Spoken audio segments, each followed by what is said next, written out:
Hello बच्चों, तो आज से हम साइंस पढ़ने वाले हैं। और साइंस में हम पहला चैप्टर पढ़ेंगे आज, crop production and management. Class 8 का ये टॉपिक है और हम इसको डिटेल में समझेंगे। ठीक है, स्टार्टिंग से लाइन टू लाइन हम हर एक चीज़ समझते जाएंगे। तो आपको देखना है चीज़ें आराम से। ठीक है, चलिए स्टार्ट करते हैं। Paheli and Boojho went to their uncle house during the summer vacation. तो पहेली और बूजो नाम के दो बच्चे हैं जो कि अपने अंकल के घर जा रहे हैं समर वेकेशन में। Their uncle is a farmer, और उनके अंकल जो है वो फार्मर हैं। One day they show some tools like khurpi and sickle, shovel, plough in the field. तो उनने इस तरह के कुछ औजार देखे, खुरपी, सिकल, सोव और प्लाव, उनके खेत के अंदर। अब आगे लड़का जो बूझो है वो सोच रहा है, I want to know where and how we use this tools. तो अंकल क्योंकि फार्मर थे, उनके पास जाहिर सी बात है टूल्स तो होंगे ही। तो वो टूल्स को देख के वो थोड़ा एक्साइटेड हो गया कि उसको इन टूल्स का इस्तेमाल करना सीखना है और उसको ये पता करना है कि कैसे और कहाँ पे इन टूल्स का इस्तेमाल होता होगा। You have learn that all living organ required food. आपको पहले से पता होगा कि हर एक लिविंग ऑर्गन जो होता है उनको फूड की आवश्यकता होती है। Plant can make their food by themself. और प्लांट जो होते हैं वो अपना खाना खुद बना लेते हैं। Can you recall how green plant synthesise their own food. तो क्या आप इसको याद कर सकते हो जो आपने पुरानी क्लासों में पढ़ा होगा कि प्लांट अपना खाना कैसे सिंथेसाइज करते हैं? तो उसको बोलते हैं फोटोसिंथेसाइज। ठीक है, आगे। और फोटो का मतलब होता है लाइट, है ना। तो वो लाइट से अपना खाना सिंथेसाइज करते हैं। आपने पढ़ा होगा फोटोसिंथेसिस। ठीक है, आगे। Animal including human being not make their own food. और जो एनिमल्स उसमें इंक्लूड कर दें ह्यूमन बीइंग्स, हम अपने आप को, तो हम अपना खाना खुद से नहीं बना सकते हैं। हमें दूसरी चीज़ों की आवश्यकता पड़ती है खाना बनाने के लिए। आगे। But first of all, why do we have to eat food. अब हम खाना बना नहीं सकते, लेकिन उससे पहले भी क्वेश्चन ये है कि हमें खाने की आवश्यकता क्यों है। तो you already know that energy from the food is utilised by organ for carrying out the various body function such as digestion, respiration और एक्सक्रेशन। बोला जा रहा है कि हमारी जो बॉडी है उसमें अलग अलग तरह के ऑर्गन होते हैं, और इन सभी ऑर्गन को फंक्शन करने के लिए, है ना, खाना डाइजेस्ट करने के लिए, रेस्पिरेट करने के लिए, मतलब सांस लेने के लिए, रेस्पिरेशन के लिए, और एक्सक्रेशन के लिए हमें एनर्जी की आवश्यकता होती है। और ये जो एनर्जी है वो हमें फूड से प्रोवाइड होती है। We get a food from plant, animal और बोथ। और हम अपना खाना प्लांट से भी लेते हैं, और जो नॉन वेजिटेरियन होते हैं वो अपना खाना एनिमल से भी प्राप्त करते हैं। आगे। Food has to be produce on a large scale. In order to provide food for a large production, regular production, proper management and distribution is necessary. बोला कि जो फूड है उसको प्रोड्यूस करना, उसको उसको बनाना लार्ज लार्ज उसमें, मतलब ज़्यादा मात्रा में, और रेगुलर प्रोडक्शन करना, ठीक है, प्रॉपर मैनेजमेंट के साथ। तो ये ज़्यादा ज़रूरी है क्योंकि जितने ज़्यादा लोग होंगे उतना ज़्यादा फूड लगेगा। तो आगे हम देखते हैं। नेक्स्ट नेक्स्ट है हमारा एग्रीकल्चर प्रैक्टिसेस। ठीक है, अब आप ये समझे होंगे कि प्लांट अपना खाना तो खुद बना लेते हैं, हमें आवश्यकता होती है खाने की। तो उस खाने को उगाने के लिए हम लोग एग्रीकल्चर का इस्तेमाल करते हैं ताकि हमें प्रॉपर फूड मिल पाए। ठीक है, क्योंकि अच्छा, अगर मान लो कि कोई नॉन वेजिटेरियन है तो भी वो हमेशा नॉन वेज नहीं खा सकता, उसको भी प्लांट बेस्ड बेस्ड खाना चाहिए होता है। इसीलिए कहीं ना कहीं हमें एग्रीकल्चर की आवश्यकता होती है। अब थोड़ा सा देखते हैं एग्रीकल्चर के बारे में। टिल 10,000 BCE, मतलब 10,000 साल पहले, है ना, 10,000 साल पहले की बात है ये। People were nomadic, they were wandering in groups from place to place in search of food and shelter. बोला कि 10,000 साल पहले लोग क्या करते थे, एक जगह से दूसरी जगह घूमा करते थे ग्रुप्स में, फूड के लिए और शेल्टर के लिए। They ate raw fruits and vegetables and started hunting animal for food. और वो लोग स्टार्टिंग में फ्रूट्स और वेजिटेबल खा के अपना जीवन चलाते थे, साथ साथ वो हंटिंग भी करा करते थे फूड के लिए। Later they could cultivate land and produce rice. इसके बाद उन्होंने लैंड कल्टीवेट करना चालू किया, मतलब उन्होंने फार्मिंग करना चालू किया। ठीक है, और सबसे पहले उन्होंने क्या प्रोड्यूस किया, राइस उन्होंने उगाया खेत में, और फिर wheat and other food crop, इसके बाद बाकी चीजें भी वो खेत में उगाने लगे। दस वॉज बोर्न एग्रीकल्चर। तो मतलब इस तरह से एग्रीकल्चर का स्टार्ट हुआ। ठीक है, तो एग्रीकल्चर किस तरह स्टार्ट हुआ ये हमने पढ़ लिया। अब आगे देखते हैं। When plant of same kind, किसे बोलते हैं, क्रॉप। ये हमारा एक अभी क्वेश्चन आएगा और हम उसका आंसर भी यहाँ पे लिखेंगे। क्या है बेटा question, plant of the same kind are cultivated at the one place on a large scale is called crop. तो अगर आपसे कोई पूछे कि क्रॉप किसे कहते हैं तो आप यहाँ से उसका आंसर लगाओगे। ठीक, ठीक है, मैं इसको रेड से मार्क कर देता हूँ। और अगर आपको ये पीडीएफ चाहिए होगा तो आप मुझे बता देना, मैं आपको ग्रुप में सेंड कर दूंगा। हमारे 2 ग्रुप हैं, व्हाट्सअप ग्रुप है। अब व्हाट्सअप ग्रुप के लिए आपको नंबर चाहिए होगा तो मैं यहाँ पे अपना नंबर लिख देता हूँ।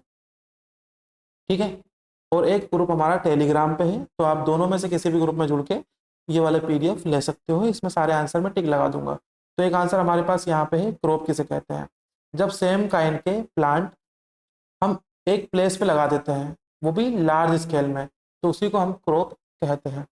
ठीक है, फॉर एग्जाम्पल, एग्जाम्पल भी दिया हुआ यहाँ पे, crop of the wheat means that the plant grows in a field are that of wheat. बोला कि व्हीट का क्रॉप किसे कहते हैं, मान लो गेहूं की हमने खेती की, तो एक बड़े से एरिया में हमने सेम तरह के प्लांट मतलब व्हीट लगा दिया है, मतलब गेहूं के पेड़ लगा दिए हैं, तो उसी को बोलते हैं गेहूं की फसल। ठीक है, आगे, you already know that crop are of different type like cereals, vegetables and fruits। अच्छा, 3 तरह की यहाँ पे क्रॉप्स को बताया गया है ना। डिफरेंट तरह की क्रॉप्स होती हैं। सीरियल्स मतलब मोटे अनाज, है ना, गेहूं दाल वगैरह इसमें आती है। वेजिटेबल्स मतलब सब्जियां, इनकी भी क्रॉपिंग मतलब इनकी भी फसल उगाई जाती है। और फ्रूट्स, इनकी भी फसल उगाई जाती है। ठीक है, तो ये इस तरह के होते हैं हमारे क्रॉप्स। ठीक है, डिफरेंट काइंड्स के। These can be classified on the basis of the season in which they are grown। इसके बाद इनको हमने फर्दर क्लासिफाई कर दिया है सीजन के आधार पे, कौन से सीजन पे ये होते हैं। अब अभी आपको बाइक का साउंड आ रहा होगा, बट उसको थोड़ा सा आपको इग्नोर करना है, क्योंकि हमारे घर के बाहर कोई अपनी बाइक को परेशान कर रहे हैं, तेज चला रहे हैं। ठीक है, कोई बात नहीं, उसको इग्नोर कीजिए। आगे,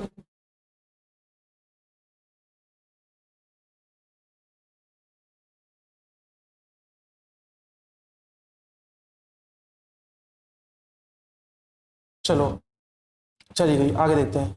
India is a vast country. The climate condition like temperature, humidity and rainfall vary from one region to another. Accordingly there is a rich variety of crops grown in the different parts of the country. अब यहाँ पे समझाने की कोशिश हो रही है कि इंडिया जो है वास्ट कंट्री है, मतलब एक बड़ी कंट्री है ना। यहाँ पे वैरायटी ऑफ क्लाइमेट्स होते हैं, है ना, जगह जगह पे अलग अलग टेम्परेचर होते हैं, अलग अलग ह्यूमिडिटी होती है, रेनफॉल भी हर जगह पे सेम नहीं होती है। इस कारण से अकॉर्डिंग टूली जो इंडिया में क्रॉप बोई जाती है वो अलग अलग तरह की क्रॉप्स बोई जाती है। Despite this diversity two broad cropping pattern can be identify. इसके अलावा हमने 2 तरह के क्रॉप पैटर्न को इंडिया में आइडेंटिफाई किया है, और ये नेक्स्ट हमारा इंपॉर्टेंट क्वेश्चन होने वाला है। देखो किस तरह की क्रॉप्स हमारे यहाँ पे होती है। तो हमारे यहाँ पे 2 टाइप्स की मेन क्रॉप होती हैं। जैसे कि हमारे पास फर्स्ट है खारीफ क्रॉप, ठीक है, अगला है रबी क्रॉप। तो यहाँ पे क्रॉप कितने तरह के हमारे यहाँ पे इंडिया में होती है, 2 तरह से हमारी आइडेंटिफाई किए गए हैं क्रॉप पैटर्न को। ठीक है, kharif crop and rabi crop. बहुत इंपॉर्टेंट क्वेश्चन है, बहुत ध्यान से आपको सुनना है। The crop which are sown in the rainy season, ऐसी क्रॉप जिनको हम रेनी सीजन में उगाते हैं उनको हम क्या कहते हैं, kharif crops are called kharif crop. तो ये आंसर इसका इतना ही है, ठीक है। The crops which are sown in the rainy season are called kharif crop. अब अगर आपको इनका टाइम बताना है तो आप इनको टाइम भी बता सकते हो।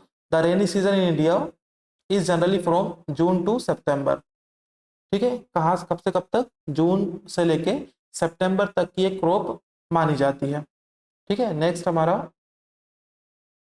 अगला कुछ एग्जाम्पल इसके क्या हो सकते हैं हमारे, ठीक है। याद रखना जून से लेके सितंबर तक, यहाँ पे मैं मार्क लगा देता हूँ, ठीक है।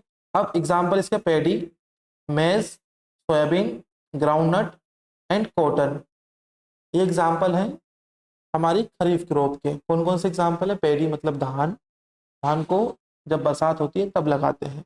मेज मतलब मक्का, इसको भी जब बरसात होती है तब लगाते हैं, इस कारण से इनको हम खरीफ क्रॉप कहते हैं। अगला है rabi crop, the crop grown in the winter season, ऐसी क्रॉप जिनको हम विंटर सीजन में उगाते हैं। विंटर मतलब ठंड के टाइम पे, ठीक है, अक्टूबर से लेके मार्च तक, ओके। अक्टूबर से मार्च आर कोल्ड रबी क्रॉप। अब आप इसका इसका आंसर यहाँ तक इसका है, ठीक है। अब एग्जाम्पल आपको दो चार फसल के नाम याद रखना बहुत जरूरी है, जैसे कि वीट, गेहूं हमेशा ठंड के सीजन में उगाया जाता है और जब गर्मी स्टार्ट होने वाली होती है तब उसकी कटाई हो जाती है।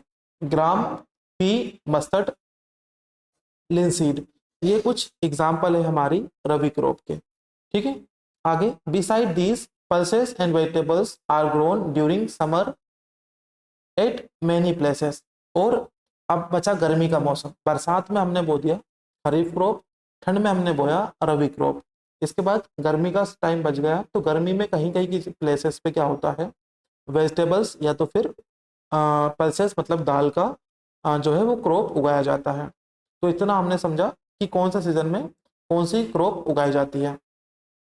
अब हमारा अगला जो क्वेश्चन है वो ये है कि क्रॉप उगाते कैसे हैं, कौन कौन से प्रोसेस होते हैं क्रॉप उगाने के लिए। तो हम यहाँ पे पढ़ेंगे कौन कौन सी प्रैक्टिस हमें करनी पड़ती है खेत के अंदर ताकि क्रॉप उग जाए, ठीक है। तो यहाँ पे कुछ पैटर्न लिखा है बेटा, एग्रीकल्चर प्रैक्टिसेस, ये भी एक इंपॉर्टेंट क्वेश्चन है, आपको सीक्वेंस में याद होना चाहिए। तो सबसे पहले हम करेंगे प्रिपरेशन ऑफ सॉइल, मतलब हम मिट्टी बनाएंगे, जैसे हम रोटी बनाने से पहले आटा बनाते हैं तो वैसे ही हमें फसल करने के लिए पहले मिट्टी को साफ करना पड़ेगा, मिट्टी को ठीक करना पड़ेगा, तो उसी को बोलते हैं प्रिपरेशन ऑफ सॉइल। अगला है बेटा सोइंग, सोइंग का मतलब होता है फसल खेत में डालना या फिर फसल बोना, ठीक है। अब अगला बात, अगर हमने फसल डाल दी है खेत में, उसके बाद हमें उसमें मैन्योर या तो फिर फर्टिलाइजर को डालना पड़ेगा ताकि फसल अच्छी हो और जो अनवांटेड प्लांट हैं हमारे खेत में वो या तो जन्म ना ले और अगर जन्म ले रहे हैं तो वो मर जाएं। इसके बाद इरिगेशन, इरिगेशन का मतलब होता है हमारे खेत में पानी देना, पानी देना मैन्योर और फर्टिलाइजर के बाद ही जरूरी है, उससे पहले पानी दे भी सकते हैं बट जनरली ऐसा करते नहीं हैं। आगे, प्रोटेक्टिंग फ्रॉम वीड्स, पानी देने के बाद हम उसको वीड से प्रोटेक्ट करेंगे, वीडीसाइड का इस्तेमाल कर सकते हैं। वीडीसाइड क्या होता है हम आगे आपको बताएंगे। नेक्स्ट हमारा स्टेज है हार्वेस्टिंग, हार्वेस्टिंग मतलब अब फसल उग चुकी है, अब हम उसकी कटाई करनी है, ठीक है। और नेक्स्ट और इम्पोर्टेंट पॉइंट है उसका स्टोरेज करना, ठीक है। फसल उगाने के बाद स्टोरेज बहुत ज़्यादा इंपॉर्टेंट है। हम देखते हैं कि बरसात के मौसम में बहुत सारा जो फसल है वो वेयर हाउस में या फिर गवर्नमेंट के ग्रेनरीज में रखा हुआ है और पानी लगने की वजह से वो खराब हो जाता है। तो सारी जो हमारी मेहनत है फसल उगाने की वो खराब हो सकती है अगर हमने फसल को अच्छे से स्टोर नहीं किया तो ये कुछ प्रैक्टिसेस थी। अब इनको हम इन डिटेल पढ़ते हैं और आपको समझाते हैं कि कैसे ये सब चीज़ें होती हैं, ठीक है। आपको ध्यान से सुनना है, मैं थोड़ा टाइम लेके इसको करा रहा हूँ बट कोशिश ये है कि आपको एक बार में चीज़ें समझ आ जाएं, ठीक है।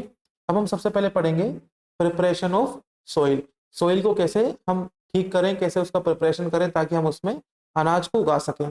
तो सोइल देखो कैसे करते हैं, the preparation of soil is the first step before growing a crop. और ये आंसर भी है, अभी एक क्वेश्चन आएगा आपके पास कि प्रिपरेशन ऑफ सोइल किसे कहते हैं, मैं बताता हूँ आपको। ठीक है, एक्सरसाइज में पहला क्वेश्चन ही है शायद ये, देख लेते हैं जस्ट अ सेकेंड। तो हमारे पास हाँ हाँ, प्रिपरेशन ऑफ सॉइल पैराग्राफ लिखना है, तो आप इसका देखना कहाँ से कहाँ तक है। The preparation of soil is the first step before growing the crop. One of the most important task in agriculture is to turn the soil and loose it. बोला गया है कि सबसे इंपॉर्टेंट टास्क जो है वो कौन सा है, प्रिपरेशन ऑफ सॉइल।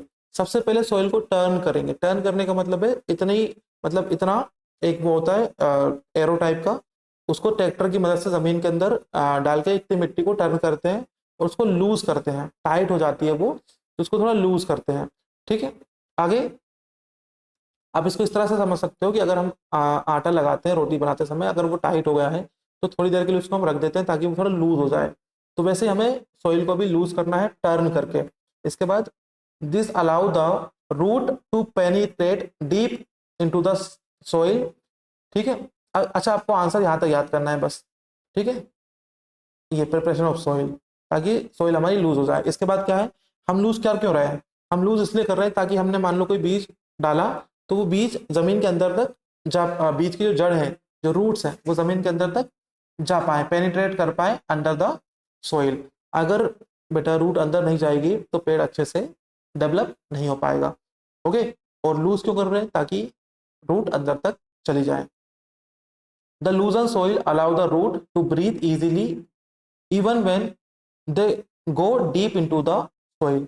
और जब रूट अंदर पहुंच जाती है तो उनके लिए वहां पे भी ब्रीथ ब्रीथिंग जरूरी है, मतलब उनको ऑक्सीजन जरूरी है। ठीक है, तो उस समय भी उनको जो आ, हवा या फिर ऑक्सीजन जो मिलती है वो लूज सोइल से अंदर रूट तक पहुंच जाती है। ठीक है, इसीलिए हम उसको लूज करते हैं। अगला क्या है, the loosen soil help in the grow the earthworm and microbes present in the soil. और जो लूज सॉइल है उसी की वजह से अर्थवॉर्म जो है वो मिट्टी के अंदर, और माइक्रोब्स जो है वो मिट्टी के अंदर बढ़ पाते हैं, जन्म ले पाते हैं। ठीक है, this organism are friend of the farmer since they further turn and loose the soil and add humus to it. और जो माइक्रोब्स और जो अर्थवॉर्म हमारी मिट्टी में आ चुके हैं वो फार्मर के फ्रेंड होते हैं, वो मिट्टी को और लूज करते हैं, जो माइक्रोब्स हैं और जो अर्थवॉर्म है। अब जब वो और लूज हो जाएगी तो उसमें ह्यूमस ऐड हो जाएगी। ठीक है, आगे you have learn in the previous classes that soil contains minerals. हमने कुछ छोड़ दिया है क्या, कुछ नहीं छोड़ा है, चलो। प्रीवियस क्लासेस में आपने देख चुका है कि देख चुके हैं कि सोइल में क्या होता है, मिनरल होता है, वाटर होता है, एयर होता है एंड लिविंग ऑर्गन होते हैं। ठीक है, in addition dead plant and animal get get decompose by soil organism. तो सोइल के अंदर मिनरल्स भी होते हैं, वाटर भी होता है और एयर भी होती है और लिविंग ऑर्गन भी रहते हैं। और जो ये लिविंग ऑर्गन है ये डेड प्लांट्स को या फिर एनिमल्स को जो हमने मिट्टी के ऊपर डाले हैं उनको डिकम्पोज करने में हेल्प करते हैं। In this way various nutrition in the dead organism are release back into the soil. इसी वजह से जो सोइल है उसके अंदर जो न्यूट्रिशंस है वो डेड बॉडी से आते हैं। जैसे मान लो एक प्लांट है, वो सूख गया, हमने उसको खेत में डाल दिया, कुछ समय बाद वो खेत में गल के डिकम्पोज हो जाएगा और उसके जो न्यूट्रिशंस है वो मिट्टी को मिल जाएंगे। उसी तरह से आगे, since only a few centimetre of the top layer of the soil support plant growth, turning and losing of the soil brings the nutrition rich soil to the top so that plant can use this nutrition। और अब जब हम, अच्छा एक चीज, कुछ centimetre तक ही बस बेटा वो न्यूट्रिशन होते हैं टॉप, ऊपर ऊपर मिट्टी के। ठीक है, जैसे मान लो ये अपने इतनी गहरी मिट्टी है तो ऊपर ऊपर की साइड पे बस न्यूट्रिशन होते हैं। तो जब हम मिट्टी को टर्न करते हैं तो हमें कोशिश करना चाहिए कि ज्यादा हम गहरा गड्ढा करके उसको टर्न ना करें। ठीक है, थोड़ा ऊपर ऊपर से, क्योंकि ऊपर की जो टॉप लेयर होती है उसी में न्यूट्रिशन ज़्यादा पाए जाते हैं। ठीक है, इसके बाद आगे अगले पेज पे turning and losing of soil is very important for cultivation of crop. इसीलिए टर्निंग और लूजिंग बहुत ज़्यादा इंपॉर्टेंट है। दिस प्रोसेस, अच्छा, the process of losing and turning the soil is called tilling और प्लाउइंग। ठीक है, अब आप समझे, प्लाउ से जो हम काम करते हैं खेत के अंदर उसको बोलते हैं लूजिंग ऑफ द सॉइल। मतलब जो लूजिंग ऑफ सॉइल जो प्रोसेस है, ठीक है, इसको हम क्या बोल सकते हैं, टिलिंग बोल सकते हैं या तो फिर प्लाउइंग बोल सकते हैं। तो आपको एक चीज़ ये भी हमें यहाँ पे याद रखना है, हो सकता है ये भी आपके पास क्वेश्चन पूछा जाए कि प्लाउइंग किसे कहते हैं। The process of losing and turning the soil is called tilling और प्लाउइंग। आप इतनी बात समझे, टिलिंग किसे कहते हैं और प्लाउइंग किसे कहते हैं। तो इसमें कोई क्वेश्चन आएगा टिलिंग और प्लाउइंग का, तो क्वेश्चन तो कोई नहीं है इसमें टिलिंग और प्लाउइंग का, बट फिर भी आप याद रखना किसे कहते हैं। This is done by using of the plough. और ये कैसे होता है बेटा, प्लाउ प्लाउ से होता है ये। ठीक है, प्लाउ का कहाँ पे है, ये है, इस तरह का प्लाउ होता है। ठीक है, ठीक ना, देखो यहाँ पे एक किसान आपको फोटो में दिख रहा होगा।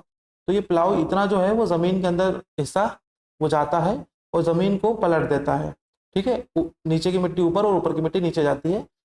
इसको, इस जो हथियार है इसको बोलते हैं प्लाउ। अभी तो हालांकि इस तरह के कुछ नए, इस तरह का कोई डिजाइन का कोई नए नए जो लोहे के ट्रैक्टर वाले जो प्लाउ हैं वो आ गए हैं मार्केट में। हालांकि पहले के जो ट्रेडिशनल किसान हुआ करते थे वो इस तरह का प्लाउ इस्तेमाल किया करते थे।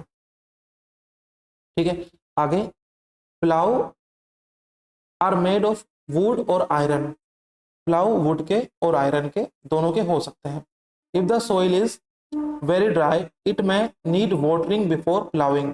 अगर सॉइल बहुत ज़्यादा हार्ड हो चुकी है, ठीक है, तो उसमें प्लाउ करना थोड़ा मुश्किल होगा, क्योंकि उसमें प्लाउ जो है वो अंदर जाएगा, फिर उसको खींच नहीं पाएगा वो ट्रैक्टर या फिर बैल उसको। तो इसलिए जब हमें प्लाउइंग करना होता है तो हमें कोशिश करना है कि मिट्टी थोड़ी सी गीली रहे ताकि उसमें प्लाउइंग अच्छे से हो पाए। थोड़ी सी गीली का मतलब बहुत ज़्यादा कीचड़ नहीं होना चाहिए। ठीक है, द प्लाउड फील्ड में है big clumps of soil called crumbs. Crumbs किसे कहते हैं, बड़े बड़े जो मिट्टी के टुकड़े डीले टाइप के बन जाते हैं, क्योंकि प्लाउ करेंगे तो मिट्टी के टुकड़े उसमें से पत्थर टाइप के निकलेंगे, तो उनको बोलते हैं क्रम्स। और फिर इसके बाद it is necessary to break these crumbs. जो क्रम्स है मतलब ऐसे ऐसे पत्थर टाइप के कुछ, ठीक है, इनको फिर बाद में हाथ से, लकड़ी से या फिर किसी चीज से, जो बड़े बड़े पत्थर टाइप के, उनको फोड़ दिया जाता है ताकि मिट्टी इवनली अच्छे से ब्रेक हो जाए, फैल जाए। ठीक है, तो ये हमने समझा। अच्छा, लेबलिंग बोलते हैं उसको, क्या बोलते हैं, levelling. Levelling is the field of is the beneficial for the sowing as well as irrigation. Levelling of the soil is done by the help of the लेबलर। ठीक है, मतलब जो बड़े बड़े पत्थर है उनको प्लेन कर दिया जाता है, तो एक लेबलर करके एक मशीन आती है, वो भी ट्रैक्टर में लगा के पूरे खेत को लेबल करने का मतलब है प्लेन कर दो। ठीक है, तो अगर आपको समझना है तो आप यहाँ से इसको भी आंसर टिक लगा लो। हालांकि ये क्वेश्चन नहीं है, लेबलिंग किससे होती है। तो एक टूल होता है जिसे बोलते हैं लेबलर, पूरे खेत में ये एक एक जैसा पूरा खेत बना देता है। ठीक है, तो ये हमने एक चीज पढ़ी अभी, प्रिपरेशन ऑफ द सोइल। अब आगे हम पढ़ेंगे अगला पॉइंट। अच्छा, एक और पॉइंट यहाँ पे लिखा है इंपॉर्टेंट, कभी कभी manure is added to the soil before tilling. This help to proper mixing of the manure with the soil. The soil is moisture before sowing. तो कभी कभी कुछ लोग क्या करते हैं, प्लाव करने से पहले मैन्योर, मैन्योर जो होता है वो एक तरह से काउडंग का बना हुआ ऑर्गेनिक फर्टिलाइजर होता है। ठीक है, फर्टिलाइजर नहीं होता वो, मतलब खाद होता है एक तरह से। ओके, तो कभी कभी हम ऊपर से भी प्लाव करने से पहले मैन्योर को मिला देते हैं ताकि वो अच्छे से मिट्टी में, जब मिट्टी की टिलिंग हम करें तो वो मिक्स हो जाए। अब एग्रीकल्चर इम्प्लीमेंट अगला पॉइंट है, तो इसके बाद हमें पढ़ना है। अगला पॉइंट हमारा था सोइंग। ठीक है, अच्छा, लेकिन यहाँ पे कुछ इम्प्लीमेंट भी देख लेते हैं क्या क्या चीज़ हमारे पास होती है। प्लाव होता है, वो हम देख चुके हैं ऑलरेडी। हो होता है एक, ठीक है, और एक होता है हमारे पास क्या कहते हैं उसको, हाँ बस ये दो, और एक होता है कल्टीवेटर। ठीक है, तो ये तीन तरीके हैं जिससे हम अपनी मिट्टी को लूज कर सकते हैं। ठीक है, कल्टीवेटर यहाँ पे देखो ये ट्रैक्टर में लगा है, ये बहुत जल्दी आसानी से काम कर देता है। और ये हो होता था, इससे भी हम वही काम करेंगे मिट्टी को लूज करने के, पलटने के लिए। और यहाँ पे प्लाव है वो भी। ठीक है, इनके बारे में ज़्यादा कुछ पढ़ने की ज़रूरत नहीं है, क्योंकि ये इंपॉर्टेंट नहीं है। हालांकि आप इतना याद रखो कि इन तीनों यंत्र से, तीनों उपकरणों से या फिर तीनों मशीनों से मिट्टी को, सॉइल को लूज किया जाता है। अगला हमारा पॉइंट है, अगर सोइल लूज हो गई है तो हम क्या पढ़ेंगे, अब सोइंग करेंगे। सोइंग का मतलब है हम फसल को खेत में लगाएंगे। ठीक है, sowing is an important part of crop production. Before sowing good quality clean and healthy seed of good variety are selected. Sowing एक इम्पोर्टेंट पार्ट है, और सोइंग करने से पहले गुड क्वालिटी के, क्लीन और हेल्दी हमें सीड चाहिए। हमें खेत में बीज लगाने हैं तो हमें अच्छे बीज, गुड क्वालिटी के हेल्दी बीज चाहिए ताकि वो उग पाए। Farmer prefer to use seed which give high yield. तो फार्मर ऐसे बीजों को लगाए जो ज़्यादा ईल्ड दे। ईल्ड का मतलब भाई होता है, ईल्ड मतलब होता है उपज। उपज मतलब बाद में फसल ज़्यादा निकले, ज़्यादा उगे। ठीक है, समझे। अब सबसे पहले हम करेंगे सिलेक्शन ऑफ सीड। सबसे पहले अच्छे बीज लेके आएंगे, फिर उसको हम सोइंग करेंगे, मतलब खेत में बोएंगे। ठीक है, आपको यहाँ पे दिख रहा होगा, ये एक पिक्चर है। ठीक है, ये प्लाव जैसा एक यंत्र है, लेकिन इसमें एक अलग से इस तरह का जो चुंगी टाइप का कुछ होता है, तो ये होता है। ठीक है, हमारे यहाँ पे इसको चुंगी बोलते हैं। एक इस तरह का गोल सा होलो हमारा कोन होता है। इस कोन में ऊपर से हम बीज डालते हैं और वो पाइप के थ्रू जमीन के अंदर पहुंच जाता है। ठीक है, यहाँ पे इस पाइप के थ्रू वो जमीन के अंदर बीज पहुंच जाता है, इसी को बोलते हैं सोइंग। ठीक है, मतलब बीज जमीन के अंदर डालना। लेकिन बीज जमीन के अंदर डालने से पहले हम क्या पढ़ेंगे, सिलेक्शन ऑफ सीड, है ना। सिलेक्शन करेंगे पहले सीड का, तो कैसे कर सकते हैं, देखो। आगे देखो, damage seeds become hollow and are thus lighter, therefore they float on the water. अगर हमें अच्छा सीड चाहिए, ठीक है, तो हमें उसको पानी के अंदर डालना पड़ेगा और फिर सुखा लो। ठीक है, जब हम उसको पानी के अंदर डालेंगे तो जो खराब खराब सीड होगा वो हल्का होगा, तो वो पानी के ऊपर आ जाएगा। तो जो ऊपर आ जाता है पानी के ऊपर सीड, वो खराब होता है। और जो पानी के अंदर डूब जाता है, जो भारी सीड होता है, उसको अच्छा सीड माना जाता है। ठीक है, आगे, this is a good method for separating good healthy seeds from the damage ones. तो ये एक अच्छा मेथड है, पानी में डुबा के आप पता लगा सकते हो कि कौन सा सीड अच्छा है और कौन सा सीड बेकार है। Before sowing one of the important task is know about the tool use for the sowing. बोला कि अब हमने सीड को देख लिया, अब हम सीड को सोइंग मतलब खेत में डालेंगे। तो सीड को खेत में डालेंगे तो किस किस टूल से हम उसको खेत में डाल सकते हैं। तो दो तरह के हम यहाँ पे टूल्स का इस्तेमाल होगा। पहले तो traditional tool, the tool used traditionally for sowing seed is shape like a funnel. एक फनल टाइप का ये होता है। The seed are filled into the funnel. Funnel में सीड को डालेंगे और वो पाइप से जाएगा, दो या तीन पाइप होते हैं, है ना। और एक तरफ से वो शार्प होते हैं, और the end peels into the soil and place seed there. और ये यहाँ पे देखो, ये जो ट्रेडिशनल मेथड है, इस तरह का हमारे पास एक या दो पाइप भी ऐसे हो सकते हैं, तीन भी हो सकते हैं। ठीक है, और ये जमीन के अंदर चले जाते हैं। तो ये ट्रेडिशनल एक फनल जैसा एक हमारे पास टूल होता है। ठीक है, अगला अभी किस तरह का हम यूज करते हैं, तो अभी हम बेटा ये वाला यूज करते हैं। हम खेती में सीड को जमीन के अंदर डालने के लिए, इसको बोलते हैं बेटा सीड ड्रिल। क्या बोलते हैं इसको, सीड ड्रिल। अभी के टाइम पे जो ज्यादातर इस्तेमाल होता है, सीड ड्रिल यूज होता है। देखो जो ट्रेडिशनल है उसमें एक पाइप होता है, इसमें देखो कितने पाइप है, लगभग 16 पाइप तो होंगे। 1 2 3 4 5 10 10 12, है ना। 10 12 पाइप इसमें होते हैं लगभग। तो ज़्यादा जल्दी ये काम कर सकता है। अब देखो, nowadays the seed drill is use for the sowing. बीज को जमीन तक पहुंचाने के लिए सीड ड्रिल का इस्तेमाल किया जाता है। This shows the seed uniformly eight equal distance and depth. और इसका सबसे बड़ा एडवांटेज ये है ये इक्वल डिस्टेंस पे बीजों को डालती है और लेवल पे डालती है, यूनिफॉर्मली और इक्वली डालती है, ठीक है, और ज़्यादा गहराई पे भी नहीं और ज़्यादा ऊंचाई पे भी नहीं। It ensure that seed get covered by the soil after sowing. और इसमें ऐसा मैकेनिज्म होता है बेटा, ये यहाँ पे इस तरह से, जो अपना वो सीड होता है वो जो जमीन में चल जाएगा। अब अगर सीड खुला रहा तो कोई भी पक्षी आके उस सीड को खा जाएगा, इसलिए उस सीड को ऊपर से मिट्टी से ढकना भी जरूरी है। तो ये अपने आप उसको मिट्टी से कवर भी कर देती है ताकि सोइल से वो सीड कोई पक्षी खा ना जाए, ठीक है। अगर वो सीड खा जाएगा कोई पक्षी तो फिर वो फसल नहीं उग पाएगी, ठीक है। This protect seed from being eaten by the birds. Sowing by using a seed drill save time and labour. Seed drill का इस्तेमाल करके टाइम और लेबर दोनों को बचाया जा सकता है। आगे, sufficient sunlight, nutrition and water from the soil at times a few plants may have to be removed to protect overcrowding। कुछ छोड़ दिया के नीचे से, हाँ यहाँ पे appropriate distance between the seed is necessary to avoid overcrowding of the plant. बोला कि ओवरक्राउडिंग होने के लिए बीच में डिस्टेंस होना जरूरी है। इतना ऐसा नहीं इतना इतना दूर दूर, ऐसा बीच में मत बो देना, ऐसा पास पास नहीं लगाते कभी भी, बीजों को दूर दूर लगाते हैं थोड़ा, ठीक है। तो अप्रोप्रिएट या फिर एक निश्चित डिस्टेंस उनकी बीच में होनी चाहिए, ठीक है।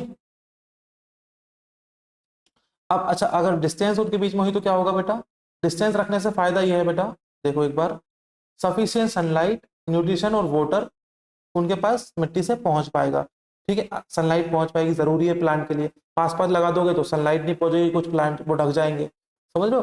न्यूट्रिशंस नहीं पहुंच पाएंगे, वाटर नहीं पहुंच पाएगा, इसलिए एक उसमें दो सीड के बीच में प्रॉपर गैप मेंटेन हमें करके उनको जमीन में लगाना है। अब हम देखेंगे मैन्योर को कैसे ऐड करा जाता है और फर्टिलाइजर को कैसे ऐड करा जाता है हमारे उसमें क्या कहते हैं, खेत में, ठीक है। बहुत बड़ा चैप्टर है, थोड़ा टाइम लगेगा बट कोई बात नहीं। हाँ ज़्यादा बड़ा नहीं है, आगे थोड़ा सा बच्चा है। चलो आगे देखते हैं, मैन्योर और फर्टिलाइजर को कैसे इसमें ऐड करना है। The substance which are added to the soil into the form of nutrition for the healthy growth of the plant are called fertiliser और मैन्योर, ठीक है। एक कोई ऐसा पदार्थ, अब किसे कहते हैं फर्टिलाइजर और मैन्योर, फर्टिलाइजर किसे कहते हैं और मैन्योर किसे कहते हैं बेटा, तो ऐसे कोई भी सब्सटेंस जो हम सोइल में डालते हो जिससे सोइल का क्या बन जाए, सोइल में न्यूट्रिशन की वैल्यू बढ़ जाए और वो अच्छे से हेल्दीली प्लांट को ग्रो कर पाए, तो ऐसे सभी सब्सटेंस को बोलते हैं मैन्योर या तो फिर फर्टिलाइजर। ग्रोथ होनी चाहिए प्लांट की, अब वो किसी जिस भी चीज से हो रही है, जो सब्सटेंस हम उसमें डाल रहे हैं अलग से मिट्टी के अंदर, तो उस सब्सटेंस को बोला जा रहा है मैन्योर या तो फिर फर्टिलाइजर, ठीक है। Soil supplies minerals nutrition to the crop plant. Soil का काम है प्लांट को न्यूट्रिशन सप्लाई करना और मिनरल सप्लाई करना। These nutrition are essential for the growth of the plant. और ये जो न्यूट्रिशंस हैं जो सोइल हमारे प्लांट को देती है, ये उस प्लांट को उगने के लिए जरूरी होता है। In certain area farmer grow crop after crop in the same field, the field is never left uncultivated और फैलो। Continuous cultivation of the crop makes the soil poor in nutrition. Therefore, farmer have to add manure to the field to replenish the soil with the nutrition। बोला गया है कि हम बार बार एक खेत में फसल उगाते हैं अपने फायदे के लिए, इसीलिए बार बार फसल उगाते हैं तो जो मिट्टी में न्यूट्रिशंस और जो मिनरल्स होते हैं वो खत्म हो जाते हैं। अब उस मिट्टी के पास दोबारा दूसरे कोई न्यूट्रिशंस नहीं है जो वो दूसरे प्लांट को दे सके, इसीलिए हमें मिट्टी में अलग से न्यूट्रिशंस को और मिनरल्स को डालना होता है, किसके फॉर्म में, मैन्योर और फर्टिलाइजर के फॉर्म में, ठीक है। आगे ये वाला कोई क्वेश्चन है क्या हमारे पास, देखते हैं। अगर क्वेश्चन हुआ तो मैं इसका आंसर बता दूंगा।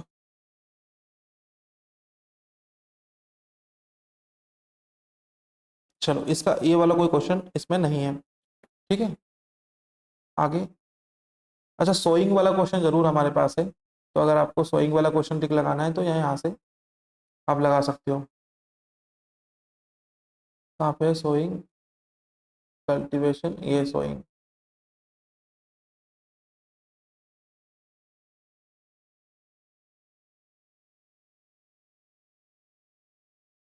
सोइंग का इसमें आंसर है क्या, देख लेता हूँ मैं।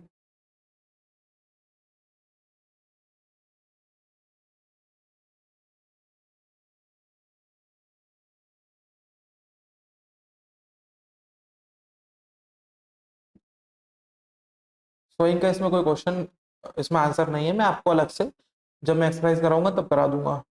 ठीक है, आगे देखते हैं। तो अभी हमने क्या समझा कि न्यूट्रिशंस मिट्टी में होना बहुत ज़रूरी है ताकि प्लांट्स को न्यूट्रिशंस मिल पाए और प्रॉपर ग्रोथ कर पाए। The process is called manuring. ठीक है।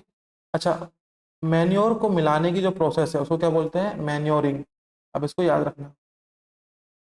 इम्प्रॉपर और insufficient manuring result a weak plant.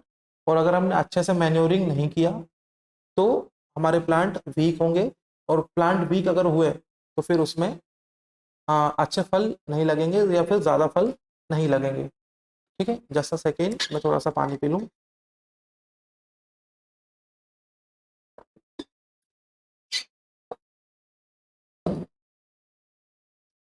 अब मैन्योरिंग तो हमने समझ गया कैसे कहते हैं। मैन्योर कैसे डालते हैं और क्या होता है इसको समझते हैं। Manure is an organic substance obtained from the decomposition of the plant और एनिमल वेस्ट। ठीक है, अगर आपसे कोई पूछे मैन्योर क्या होता है तो इसका आंसर यहाँ से यहाँ तक है। मैन्योर एक तरह से ऑर्गेनिक सब्सटेंस होता है जो कि डीकम्पोजिशन ऑफ द प्लांट और एनिमल वेस्ट से हमें प्राप्त होता है।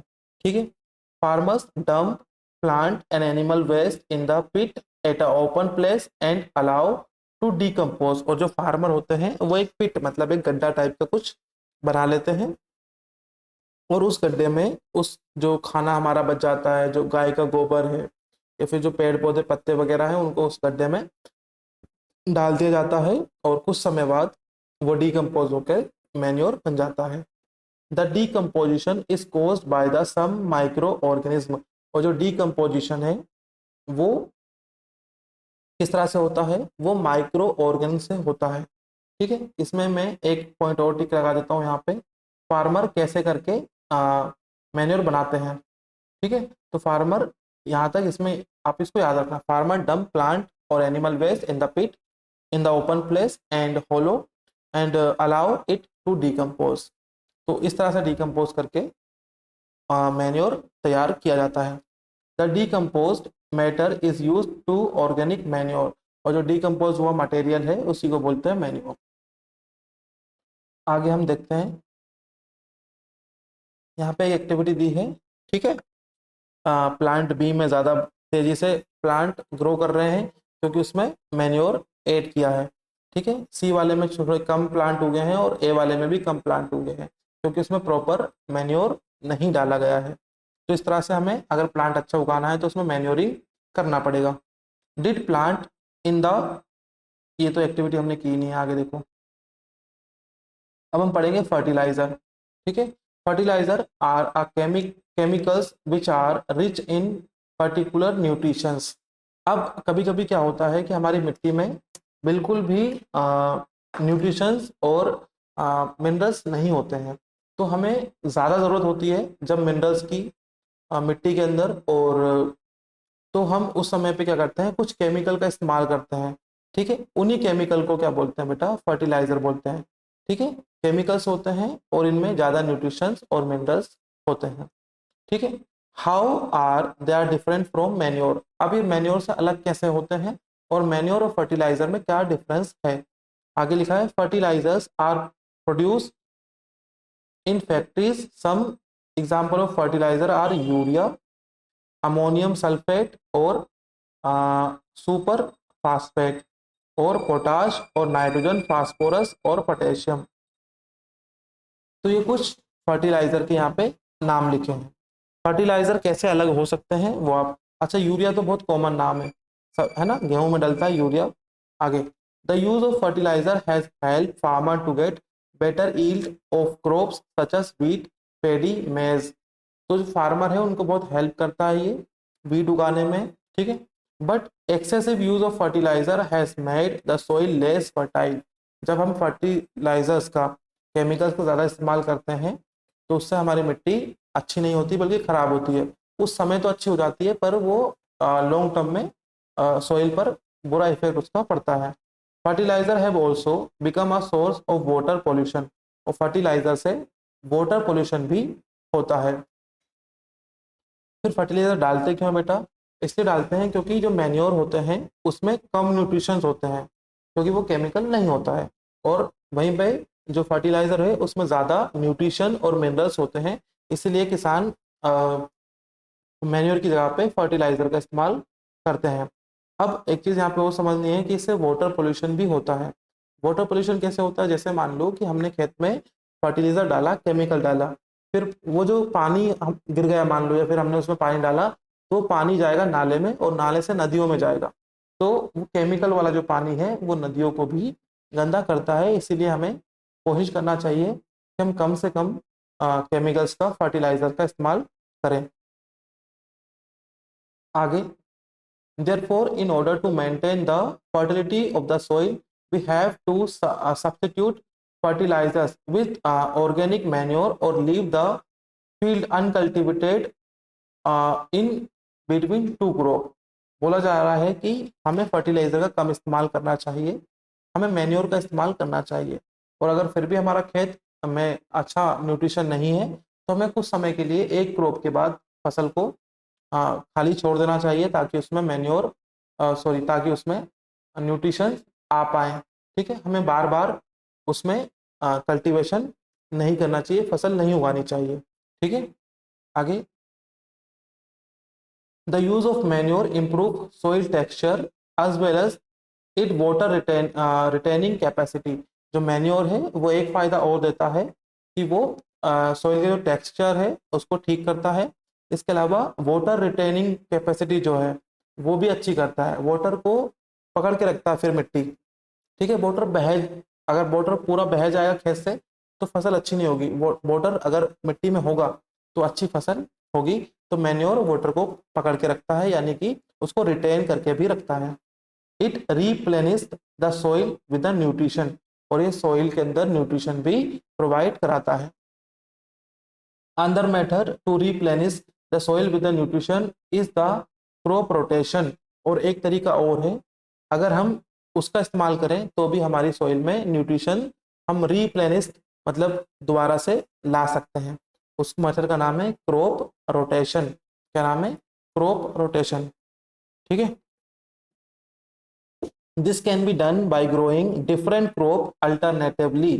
बोला कि इसमें हम क्या करते हैं, अलग अलग तरह की क्रॉप बोई जाती है अल्टरनेट, पहले कोई दूसरी, फिर दूसरी, फिर दूसरी, फिर दूसरी। इससे क्या होगा, कुछ न्यूट्रिशंस खत्म नहीं होंगे और हमारी क्रॉप अच्छी उगेगी। Earlier farmer in the northern India use to grow legumes as fodder in one season and wheat in the next season। बोला कि पहले सीजन में वो लगूम्स बोते थे, उगाते थे, और अगले सीजन में अगले साल वो वीट उगाते थे। तो वो रोटेशन करते थे और इससे फसल अच्छी होती है। ठीक है, this help in the replenish of the soil with nitrogen. Farmer are being encouraged to adopt this practice. हमें फार्मर को इनकरेज करना चाहिए, ठीक है, ताकि वो इस प्रोसेस को अपनाएं और मिट्टी में कम से कम फर्टिलाइजर का इस्तेमाल करें, और बिना फर्टिलाइजर के इस्तेमाल के वो मिट्टी में न्यूट्रिशन और अपने क्या कहते हैं उसको, मिनरल्स को बढ़ा सकें। In the previous classes you have learn about rhizobium. Rhizobium एक बैक्टीरिया का नाम है। ठीक है, आपने पुरानी क्लासों में इसको पढ़ा होगा। These are present in the nodules of roots and leguminous plant. तो ये प्लांट्स की रूट्स में मिलते हैं। कहाँ पे? Roots of plant. कौन से प्लांट होने चाहिए? लेग्यूमिनियस प्लांट, दाल वाले प्लांट, मतलब जिसके दो टुकड़े कर सके, ऐसे प्लांट। तो इन प्लांटों के रूट में कौन होता है? रिजोबियम। लेग्यूमिनियस प्लांट के रूट में हमें एक बैक्टीरिया मिलता है रिजोबियम। दे फिक्स एटमॉस्फेरिक नाइट्रोजन, और ये एटमॉस्फेयर में नाइट्रोजन को फिक्स करते हैं, इंपॉर्टेंट पॉइंट है, याद रखना। नेक्स्ट बहुत इंपॉर्टेंट यहाँ पे है डिफरेंस बिटवीन फर्टिलाइजर और मैन्योर। चलो 10-15 मिनट और लगेगा मुझे लग रहा है, और फिर ये चैप्टर खत्म हो जाएगा। ठीक है, फर्टिलाइजर और manure. Fertilizer is a man made inorganic salt. तो फर्टिलाइजर जो होते हैं वो मैन मेड होते हैं, इसका मतलब हम उसको फैक्ट्रीज में या फिर इंडस्ट्रीज में बनाते हैं। ठीक है। अगर manure is a natural substance obtained by the decomposition of cattle Dang and plant residues. तो जो मैन्योर होता है वो नेचुरल होता है। ठीक है, कैसे बनता है वो डीकम्पोजिशन ऑफ कैटल डंग के थ्रू हमें प्राप्त होता है। Fertilizer is prepare in the factory. Fertilizer को फैक्ट्री में प्रिपेयर किया जाता है। मैन्योर को फील्ड में, मतलब खेत में एक हम पिट बनाते हैं, गड्ढा बनाते हैं, उसमें प्रिपेयर किया जाता है। Fertilizer does not provide any humus. Fertilizer humus provide नहीं कराता है, बल्कि मैन्योर सॉइल में ह्यूमस है ना प्रोवाइड कराता है। फर्टिलाइजर जो होते हैं उनमें एक एडवांटेज ये होता है कि वो उनमें ज़्यादा नाइट्रोजन, ज़्यादा न्यूट्रिशन, ज़्यादा फास्फोरस और ज़्यादा पोटेशियम होता है, वो वेरी रिच होता है इन सब में। लेकिन मैन्योर में ये सब कम होता है, इसीलिए मैन्योर का ज़्यादा इस्तेमाल लोग नहीं करना चाहते, वो फर्टिलाइज़र का ही इस्तेमाल ज़्यादा करते हैं। बस एक ही उसमें एडवांटेज है, बाकी फर्टिलाइज़र में सारे ही डिसएडवांटेज होते हैं। ठीक है। अब एडवांटेज ऑफ मैन्योर, मैन्योर के कुछ एडवांटेज हैं। ठीक है, तो इसके बाद हम अगली वीडियो में पढ़ेंगे। अभी इस वीडियो को इतना ही रखते हैं, इसका पार्ट 2 हम बनाएंगे, उसमें इसको आगे डिस्कस करेंगे। ठीक है।